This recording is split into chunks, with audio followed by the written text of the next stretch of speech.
From childhood dreams to the greatest show on earth, the circus has long captivated imaginations with its vibrant spectacle.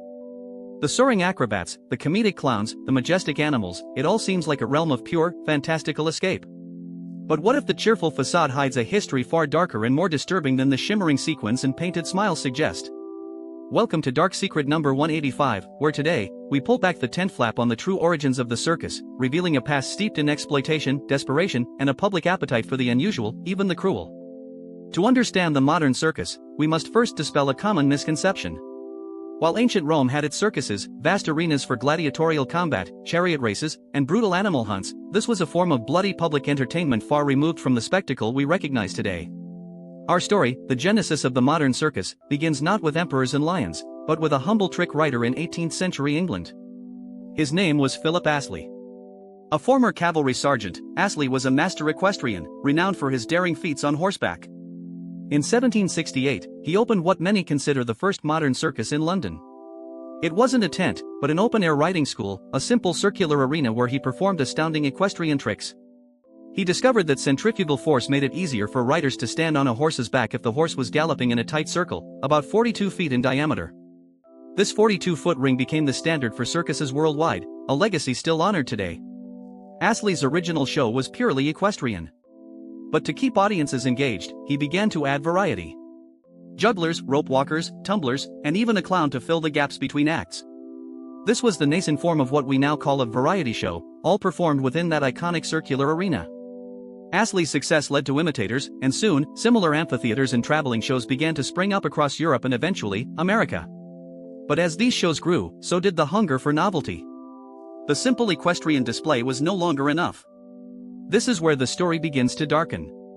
Europe, and later America, had a long tradition of traveling fairs, which often featured menageries, collections of exotic animals, often kept in deplorable conditions, paraded for public viewing. Lions, tigers, elephants, captured from their natural habitats, transported in inhumane ways, and trained through methods that were, at best, coercive, and at worst, outright cruel. These animals became a central attraction, their wildness tamed for human amusement. Parallel to this was another, even more unsettling, form of entertainment, the human curiosities or freak shows. People with unusual physical attributes, extreme height or shortness, conjoined twins, individuals with rare conditions, were often exhibited for profit. These individuals, frequently marginalized by society, often found their only means of income by becoming spectacles, displayed to gawking crowds eager for the bizarre and extraordinary. As the 19th century progressed, the nascent circus began to absorb these distinct, often exploitative, elements. Showmen like the legendary P.T. Barnum, a master of promotion and spectacle, recognized the immense draw of combining equestrian acts, acrobats, exotic animals, and human curiosities under one massive tent. Barnum didn't invent the circus, but he perfected the art of the touring spectacle, creating a sensation that was marketed as the greatest show on earth. His success cemented the idea that the circus should be a grand, multifaceted exhibition of the marvelous, the daring, and the utterly unique. However, behind the dazzling spectacle lay a profound ethical dilemma. For every daring aerialist or graceful horse, there was often an animal suffering in captivity, or an individual living a life defined by their perceived otherness.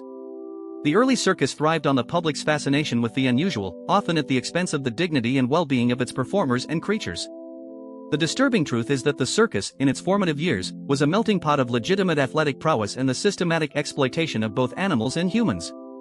Performers, often from impoverished backgrounds, faced perilous working conditions, living a nomadic life with little security.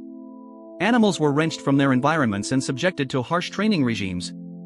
And the human curiosities lived lives of constant exhibition, their bodies and stories commodified for public consumption. Today's circuses have, thankfully, largely evolved.